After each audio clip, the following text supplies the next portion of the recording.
It's the same hustle, it's the same thing, the same tears on everything. Maybe one day we'll see we're one big family, like it's one shadow. It's the same sunshine, it's the same rain, the same struggle, just to maintain. Okay, that is the migration theory. It was developed around the 1700s, and it hasn't changed much since the 1700s.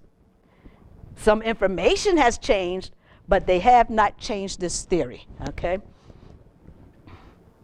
Now, again, people came across Beringia, across this, they said that they came down an ice-free corridor before the ice caps melted, and there was the last ice age, and they ended up in this area right here, which is around New Mexico, and there's one place called Folsom where they found some bones, and another place called Clovis where they really found tools. Clovis was the first place where they found, and they found tools there, and they named the tools Clovis tools, and so then they named what they call the first Americans Clovis people, and that is because of them finding these little artifacts in this area right here, okay? Now the name of the place today is called Clovis. It wasn't Clovis back then, but you know, that's what they do.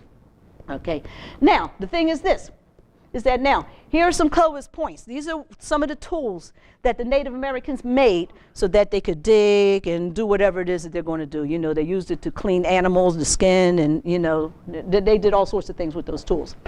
Problem is this, is that in the United States, they have found pre-Clovis tools. Okay, so now you have tools here that are older than Clovis, which now means you have a people who were here before Clovis people. All right, now, if that is the case, why haven't they changed that migration theory yet? They haven't changed it. Who knows when they will? And they're still trying to figure it out, I think. They're trying to explain, they're trying to figure out how they can explain a few things, because I'm about to show you some things that they have to do some explaining to, okay?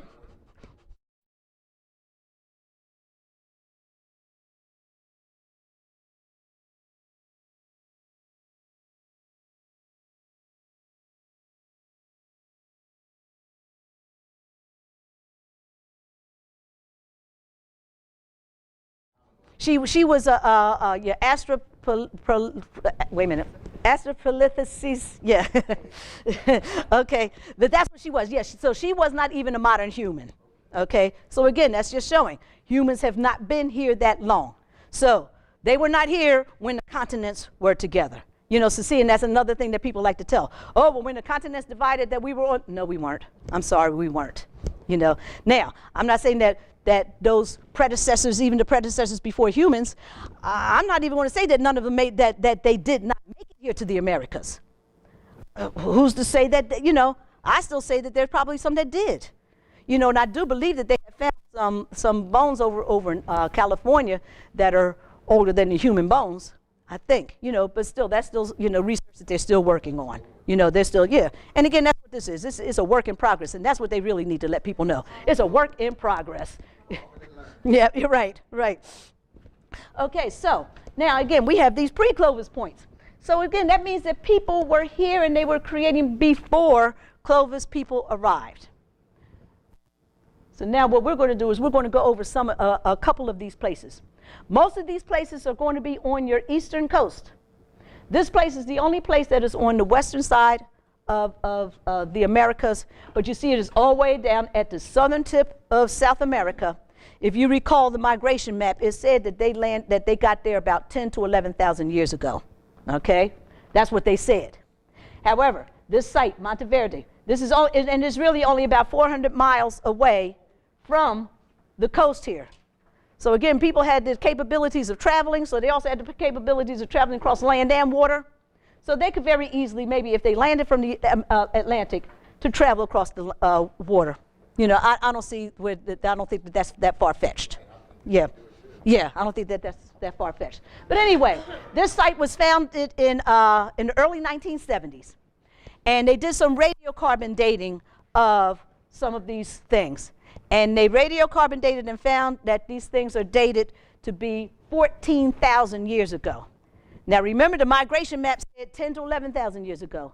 How could these people have gotten all the way down to the southern tip of South America crossing the Bering Strait across ice all the way down there 14,000 years ago. Okay? There's something amiss here. Yeah, something is amiss. Now, when they did the radiocarbon dating, the archaeologists and the scientists and everybody, they just dismissed the information. They said, oh no, it doesn't agree with the Clovis theory, and so we will just dismiss it. And they dismissed it for over 30 years. It wasn't until 1997 when they went back to readdress the information that they redid the testing, re-radiocarbon dated the things, and found out that, guess what? They were 14,000 years old. So now the archaeologists and everybody is in agreement that the things are 14,000 years old. But that's all. They're not rewriting anything, okay? At least not yet. They're not, because they haven't figured it out yet, okay? Okay, but this is just Monte Verde. These other sites that you're going to see is just a few more that I'm going to be showing you. But they're all on the east coast of the United States. All right, not coming across the Bering Strait, okay? This place is in Pennsylvania. It is called the Meadowcroft Rock Shelter.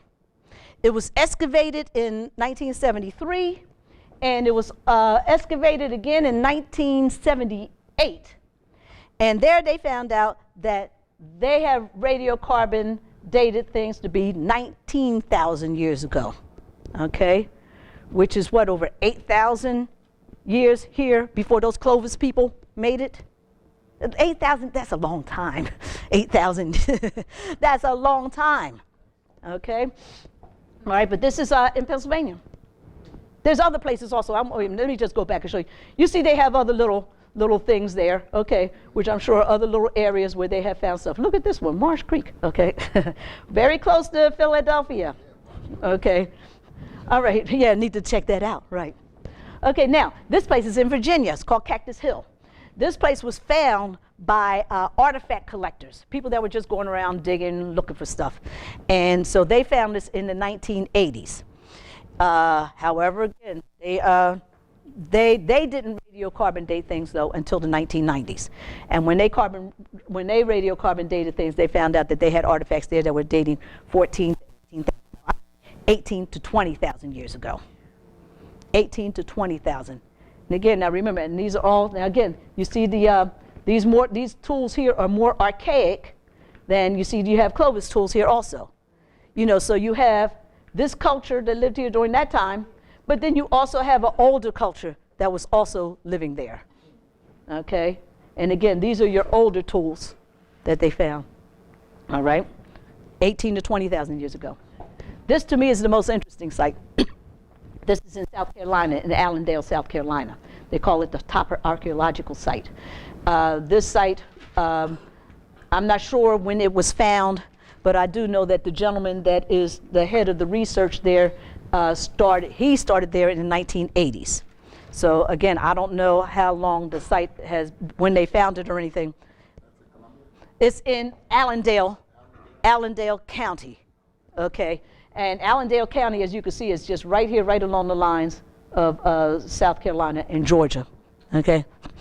What is very interesting about Allendale County, guess what, is that it is, it's like 90-some% black, even today, yeah.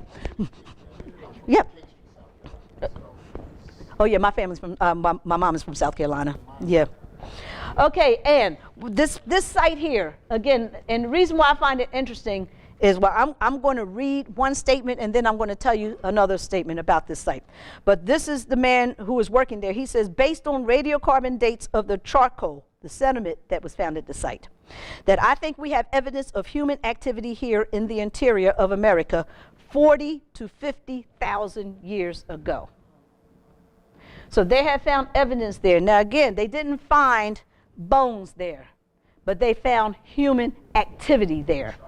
They found charcoal, they found burnt items that were there where people were probably cooking something, okay?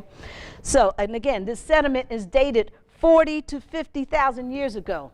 He goes on to say that he believes that this area was an area where people came now, they believed that they were making tools they would come there to this area to make their tools. They got church from this area.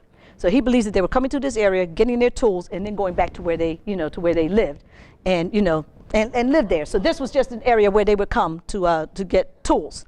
Okay, but he says that he believes that people were coming to this area here or into the Americas not long after humans were leaving out of Africa. This is what this man says, he's the professor that is leading this archaeological site here in South Carolina. So that throws a monkey wrench in the theory that everybody came out of Africa. Most definitely. Or what it does show is that maybe if they came out of Africa that long ago, that again, that once if they reach this area, come on, 50,000 years, how long do you need to be in a place before you're called indigenous to that place? Okay, like for example, like when the Asians finally reached Asia, they're called Asians. They're not called African Asians. Okay, when they reached Australia, the people there in Australia, they're called Australians. They're not, so the darker people aren't called African Australians. They're Australians. And like you say, so, we're Americans, and the indigenous people here, they're Americans, no matter what color you are, because again, there's no such thing as the race and the colors and all this. There's no such thing, but again, it was created to cause division. And that division has worked very well, very well, and is still working very well. Like I said, even within now, within even the conscious community now, it is so now divided, because if I say that I'm a Native American, then that person over there is saying, oh, well, what are you doing? You denying your blackness? Why aren't you black? And why, oh, the Mother Africa, what happened to Mother Africa? Well, you know what? Guess what? The earth is the mother. Africa is not the mother. The earth is the mother. So that is where our emotional attachment should be, to the earth. Not to any, and again, if it was all one landmass in the beginning anyway, and guess what? And that wasn't the first time that they divided up. Okay, because, and it definitely wasn't called Africa. It definitely wasn't called Africa. So again, see, that's the emotional things that, when we're learning history, that we really have to pay attention to the facts and not get too emotional about it. Because again, I get that all the time. Oh, you're just denying your blackness. No, I'm not. No, I'm not. So again, and when we think about these people, and again, remember I told you that they had the capabilities of traveling on water, all right? So why wouldn't it be difficult for them to get on this water, get on the current, and get over here? Like I said, like Ivan Van Sertima said, is that these things are like, they're like conveyor belts. Yeah. Hey, come right here real quick. And see, and again, they knew the land. They knew the land, so when Columbus ended up over there, they knew how to get out of there. That's why the lands were being cleared. They were losing the people because the people were leaving. Not that they were dying from diseases, they were leaving. They were getting the heck out of there. Wouldn't you? Wouldn't you? I would. Okay, and see, those are things also that we had to put common sense into when we're learning things. Yeah, we had to put common sense into things. Okay. I try to read a lot of different things. All right, and again, this is just another article that I ran across, and this one was written by National Geographic. So again, I tried to show you where, that I'm not just getting things out of the air, okay? And this was written in 2008. And again, 2008, it is now 2016. Have they changed any information? No, and this is National Geographic. They have this information, okay? That the powers that be have this information, okay? But anyway, this is talking about a female skeleton that was dated 13,500 years ago. This was found in the Yucatan Peninsula, okay? So now again, 13,600 years is what, 1,600 years of, after when they were supposed to have arrived, or come below those, the ice caps, 12,000, okay? So this is way before 12,000, where they're finding these skeletons in the Yucatan. It was found underwater, and again, when the ice caps melted, it caused the shorelines to come, to recede, or, okay, and that's why some things ended up underwater. The water came in, so things went underwater. And so that's why even if you go into the Caribbean, you will find some things underwater there because the shorelines were much further out, okay? And anyway, this says, we don't know how the people whose remains were found in the caves arrived and whether they came from the Atlantic, the jungle, or inside the continent. Okay, now again, we have to think about what this article is saying. What are they saying? From the Atlantic? They came from the Atlantic? What are they saying here? Okay? But we believe these finds are the oldest yet to be found in the Americas and may influence our theories of how the first people arrived. Oh, so we may change. Yeah, we may change it, okay? We may change it. In addition to possibly altering the timeline of human settlement in the Americas, the remains may cause experts to rethink where the first Americans came from. Oh, so now, yeah, so where they came from. They're going to rethink. Now, why is that? Let's go on. It says clues from the skeleton skulls hint that the people may not be of Northern Asian descent, which would contradict the dominant theory of New World settlement. Okay, remember they said, from Northern Asia across the Bering Strait and then on down. Okay, the shape of the skulls has led us to believe that Eva and the others have more of an affinity with people from South Asia than North Asia. Now, what does that mean? What does that mean? What does that mean? Okay, so now again, this is where I'm saying where when you're reading things, you have to pay attention. Most people will just read that and keep on going to the next paragraph and not thinking about that. It's like, well, wait a minute. What's the difference between Northern Asia and Southern Asia? Let's take a peek and see. Okay, these are your Northern Asian countries. Okay, Siberia, Mongolia, Kazakhstan, Moscow. All right, and I don't think, but I'll show it to you anyway. You know what those people look like. Okay, they're Asians. All right, and that's what our Asian population looks like. Okay, now this is our map of Southern Asia. Okay, you see, you have Thailand, you have India, you have Malaysia, we have Indonesia here. There's Borneo. Australia's down here, but we have New Guinea and Malaysia. They're over here on this side here. Okay, and these are your Southern Asian countries. Okay, now.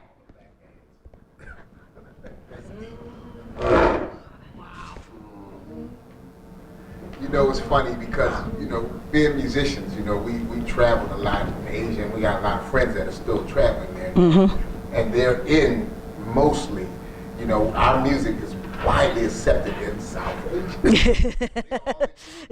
Mm-hmm. And again, if we don't pay attention to what we're reading, we will not even think about this fact right here. And then we now have to think about why didn't they say in the article? Why didn't they just say that these people have more of an affinity to the Negroids as opposed to the Asians? Why didn't they say that? Because again, they would be giving us too much information. Because now we're going to find a little bit more about our culture and our history that's going to make us go back and read a little bit more. And they don't want us to do that. Remember a long time ago, I know when I was growing up, they like, okay, look, black people, we do not want them to learn how to read. Okay, now, it's taken what is about 200 years for us to even get to this point. After we learned how to read. Okay, but now, hey, guess what? Now it's the time, all right? Okay, so now, see, these are things that we need to think about as we're reading, okay? And so, right, okay? So now, what can we infer about what we just learned? And again, I say infer because, I said before, I was a teacher, and reading was one subject that I did have to teach. And so when I was teaching that, we always told our people, look, you have to infer. You have to use your brains. When you're reading, you just can't read. You have to use your brain. You have to think about what you've read. You have to summarize in your brain what you've read. You have to use context clues. And you have to make inferences, okay, because everything is not there in black and white. Okay, so now, what can we infer? One thing that we can infer is that the Americas were probably populated by more than one migration. Okay, everyone did not come over here across the Bering Strait. Okay, everybody didn't come across that. Okay, we can infer that there was an earlier migration before Clovis. All right, how do we know that? The pre-Clovis points. All right, so again, we can infer that.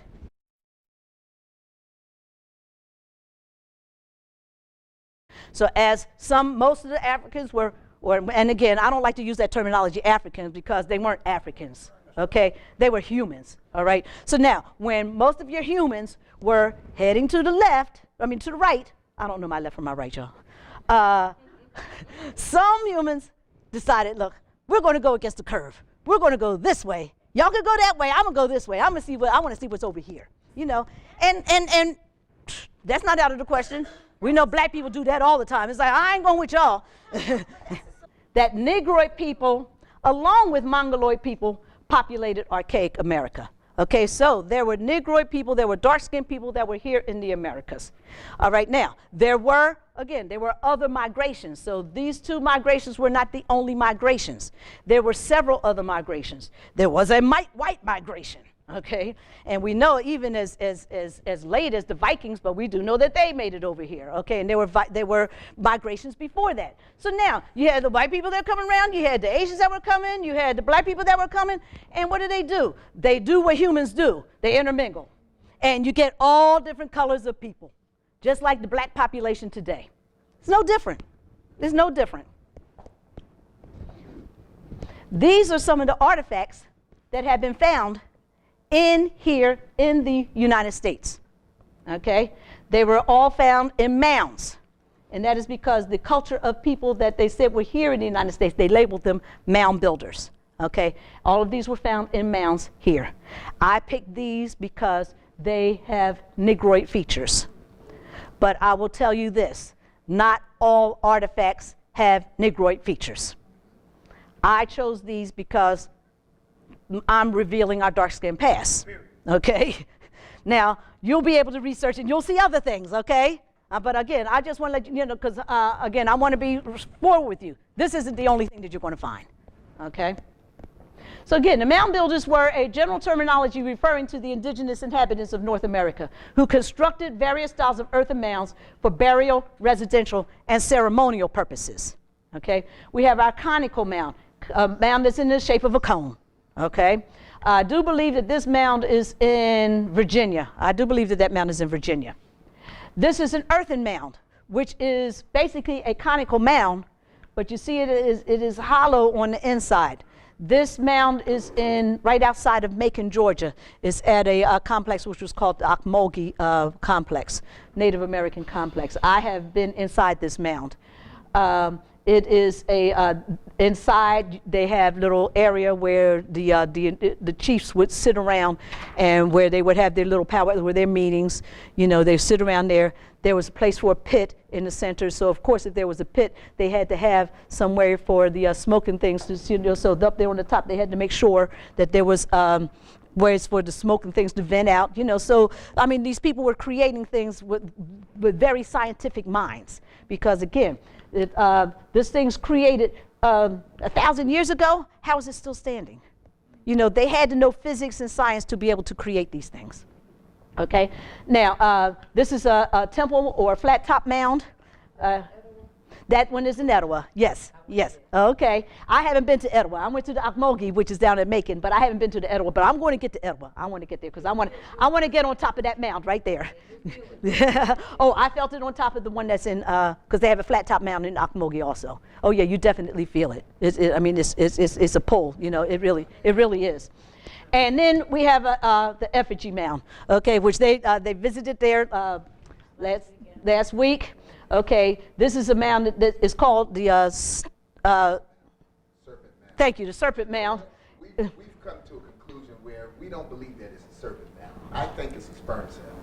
If you look at it, if you pan out, there are other pictures that show this mound, you know, in more of an artist rendition of it, and you know, and there's some overhead shots from actual shots. Well, I can see what you're saying by the front of this right here. You know, and again, they just named it what they wanted to name it. Okay, because again, we're gonna run into a mound that, you know, but they called it Monk's Mound, but they named it Monk's Mound because the monks in the 1500s they found monks there. There weren't any Native American monks. How you going to name a mound a monk mound? Okay. Okay, so now let's go over some of these mound sites. Okay, this one is the Watson Brake Mound, which is the oldest mound site that is here in the United States. Okay, this mound site has 11 mounds that are from 3 feet to 25 feet, okay?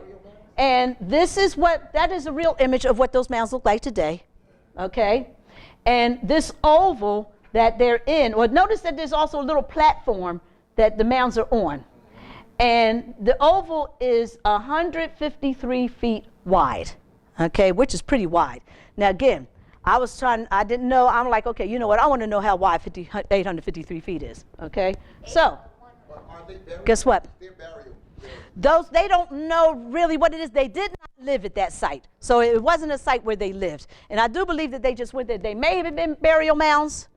And we do believe that they went there and they visited there. They had ceremonies there. Yeah, but they did not live at that site. Yeah, they did not live at that site. Okay, but again, this building is exactly 853 feet tall. It is the tallest building in San Francisco. All right, you can see how it is towering over these buildings here and even towering over the skyscrapers that are in San Francisco. This is the transatlantic pyramid that they call this, okay? And it is 853 feet high. So again, that's how big that mound site is. Okay, now, and this mound site is dated to 3400 BCE. So before the Christian era, 3400 years before the Christian era. Okay, so that means that those mounds are almost 6,000 years old. So this is pre-diluvial? Pre who? I'm not sure of those dates. So I'll just say, you know, again, 3400 BCE. So I'm not sure of other dates. You know, I just know. Where is this located? This is in Louisiana, northern Louisiana. These mounds here are those mounds there. Oh, okay, right, okay. Okay, that is the image. That's what they look like today in northern Louisiana. Okay, and then again, that is the oldest mound site, 3400 BCE. Okay, this is the oldest mound complex. People lived at this site. This is also in northern Louisiana. This is called Poverty Point. Okay, Poverty Point was dated between 2000 and 1000 BCE. Okay, so again, before the Christian era. Oh, I will let you know that the other mound site, Watson Break, that was built before the pyramids. Okay, that was built before the pyramids. So I will tell you that was built before the pyramids. And these were probably built around the times of the pyramids. Okay, and they have like 5 mounds, I do believe. So this will be a mound here, here, here, and okay, no, that's 6. All right. Those are mounds, but also notice these little ridges here. They said that these ridges were, at the time when the people were living there, they said about 2,000, 4,000 people, 4,000 to 6,000 people lived there, okay?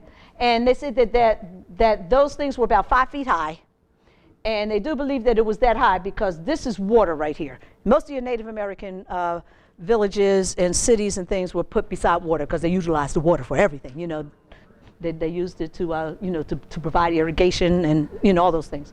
Okay, so again, 5 feet high, and they do believe that then residences were put on top of those.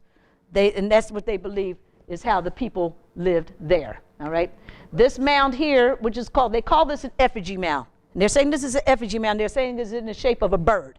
All right, so they call it bird mound. All right, Bird Mound is it is the second tallest mound here in the United States. This is a side view of what Bird Mound looks like today.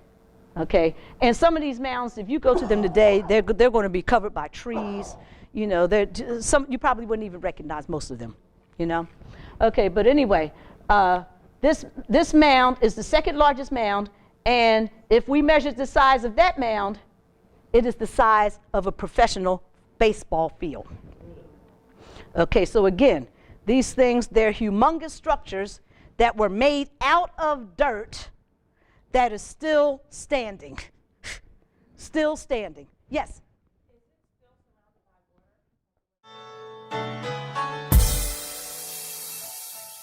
It's the same hustle, it's the same thing, the same tears on everything. Maybe one day we'll see we're one big family, like it's one shadow. It's the same sunshine, it's the same rain, the same struggle just to maintain. Maybe one day we'll see We're one big family.